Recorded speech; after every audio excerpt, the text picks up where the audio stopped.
Hello प्यारे बच्चों कैसे हैं आप सभी। आशा करती हूँ आप सभी स्वस्थ और हेल्दी होंगे। बच्चों स्वागत है आप सभी का हमारे YouTube channel sunshine learning point में। तो बच्चों आज हम करने वाले हैं आपकी कक्षा 4 की हिंदी की वर्कशीट का नंबर है 19। आज दिनांक है 12 जुलाई 2021। तो बच्चों यहाँ जो विद्यार्थी नाम लिखा है यहाँ पे आप अपना नाम लिखेंगे और ये जो लिखा है शिक्षक या शिक्षिका का नाम यहाँ लिखेंगे आप अपनी टीचर का नाम, जो आपकी क्लास टीचर है उनका नाम आप लिखेंगे। तो चलिए बढ़ते हैं अपनी वर्कशीट की तरफ, आगे पढ़ते हैं। शुरुआत है वर्कशीट की। नमस्कार बच्चों, आप सब कैसे हैं। आशा है कि आप सब स्वस्थ होंगे। बच्चों चित्र में एक लड़की ने कहा बहुत तेज वर्षा हो रही है और दूसरी ने कहा हाँ बारिश बहुत तेज हो रही है। यहाँ वर्षा और बारिश दोनों का अर्थ समान है।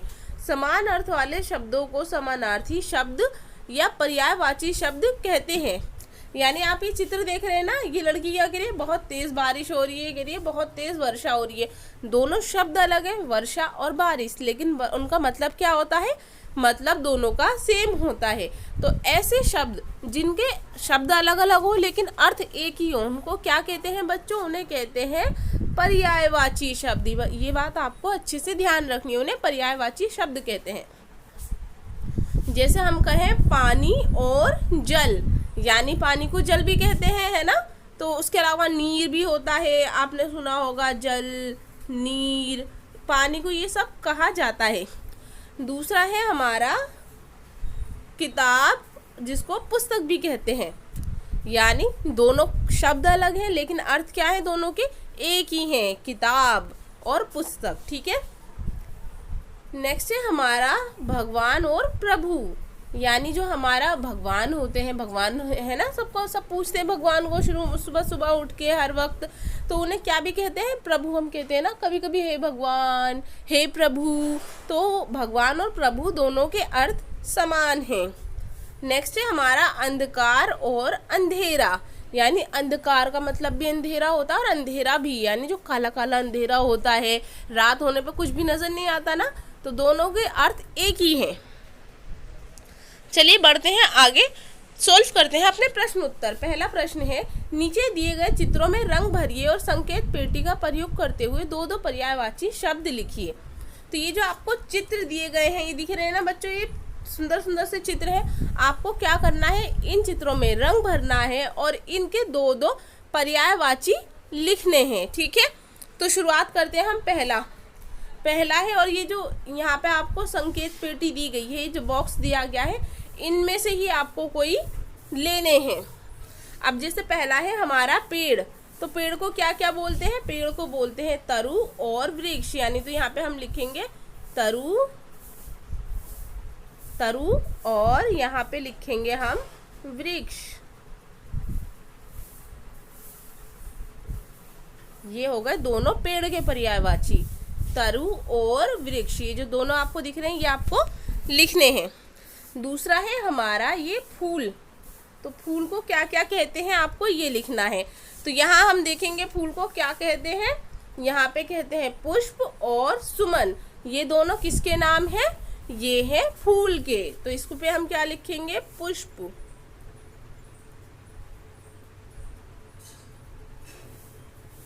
ये पहला हो गया हमारा पुष्प। अब दूसरा हम लिखेंगे सुमन, यहाँ पे जगह नहीं है तो हम ऊपर लिख रहे हैं सुमन। ये हो गया हमारा सुमन। ठीक है। अगला चित्र है हमारा बादल का, तो बादल में आपको रंग भरना है और बादल का पर्यायवाची क्या होता है वो बताना है आपको।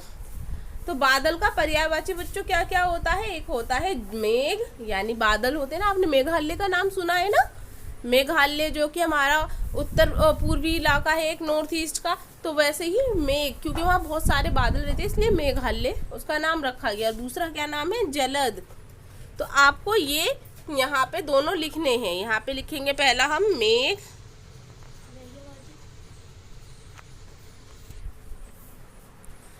पहला हो गया हमारा मेघ और दूसरा हो गया हमारा जलद। तो हम यहाँ लिखेंगे जलद।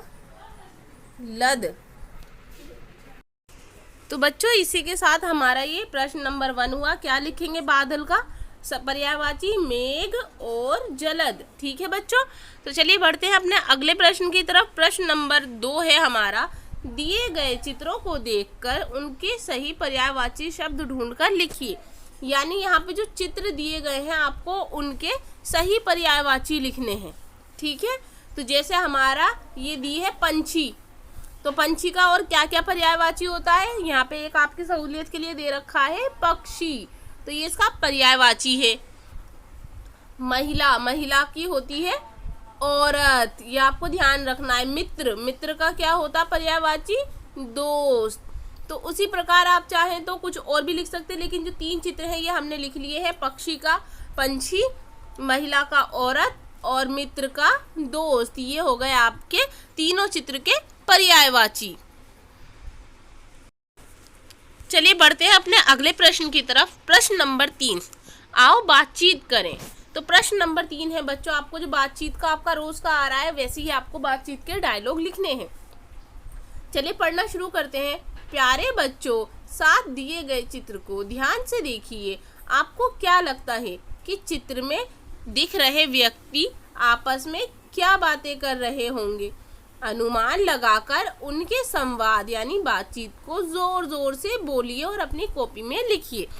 यानी जो आपको ये एक बूढ़ी अम्मा और एक लड़का नजर आ रहा है, आपको ये सोचना है कि इसमें क्या बातें ये आपस में कर रहे होंगे, तो वो आपको लिखने हैं और जोर जोर से खुद भी उसे बोलना है। तो चलिए हम सोचते हैं कि हमारे हिसाब से इसमें क्या हो सकता है।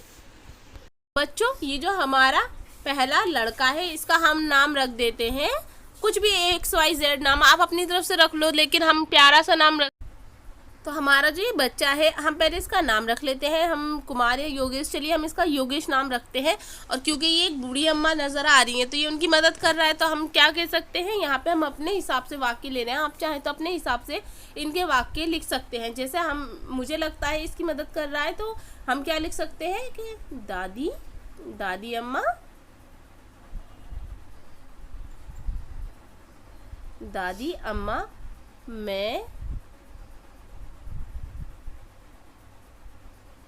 आपकी, यहाँ पे आपकी, रुकिए ये गलत हो रहा है थोड़ा, तो हम इसको इरेज करेंगे।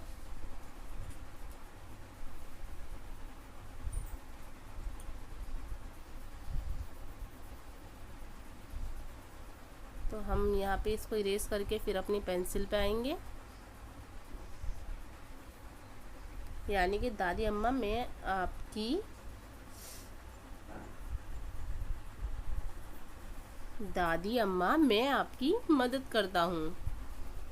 तो वो उसको रोड पार कराने में मदद कर रहा है ना, कि मदद करता हूँ। जैसे उनके हाथ में छड़ी है, वो ठीक से चल नहीं पाती हैं, तो वो क्या कर रहा है, उनकी मदद कर रहा है योगेश। तो ठीक है, हम यहाँ लिखेंगे मैं आपकी मदद करता हूँ। ठीक है, आप अगर चाहें तो कुछ और भी लिख सकते हैं, यहाँ मेरे हिसाब से ये सही लग रहा है। अब हम बात करते हैं दादी अम्मा के डायलॉग की। तो ये दादी जो अम्मा है ये भी तो बच्चे को कुछ कहेंगी ना, दिख रहा है आपको, तो हम क्या लिखेंगे यहाँ पर, हम इसको, हो सकता है कि ये क्या कर रही है, इनको ये मदद कर रहा है तो ये इसका धन्यवाद अदा कर रही है, यानी धन्यवाद योगेश,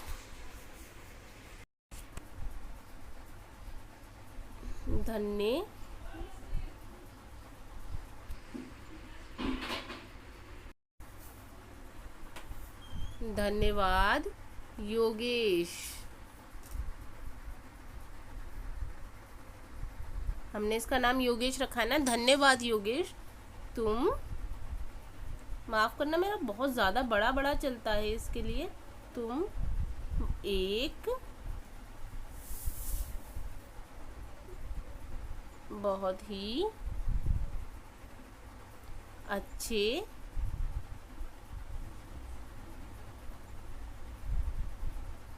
लड़के, ओहो, यानी कि धन्यवाद योगेश तुम एक बहुत ही अच्छे लड़के हो। और योगेश क्या कह रहा है कि चलिए मैं आपकी मदद करता हूँ, और दादी अम्मा उसका धन्यवाद अदा कर रही हैं कि तुम एक बहुत ही अच्छे लड़के हो।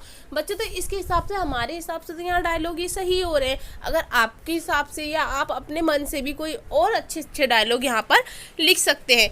तो बच्चों इसी के साथ हमारी आज की वर्कशीट पूरी हुई। अगर आपको ये वीडियो पसंद आई है तो वीडियो को लाइक करें, चैनल को सब्सक्राइब करें और इसे अपने दोस्तों में ज़्यादा से ज़्यादा शेयर करें। और हाँ, सब्सक्राइब बटन के बराबर में लगे बेल आइकन बटन को दबाना ना भूलें, ताकि हमारी आने वाली हर लेटेस्ट वीडियो की जानकारी सबसे पहले आपको मिले। Thank you for watching.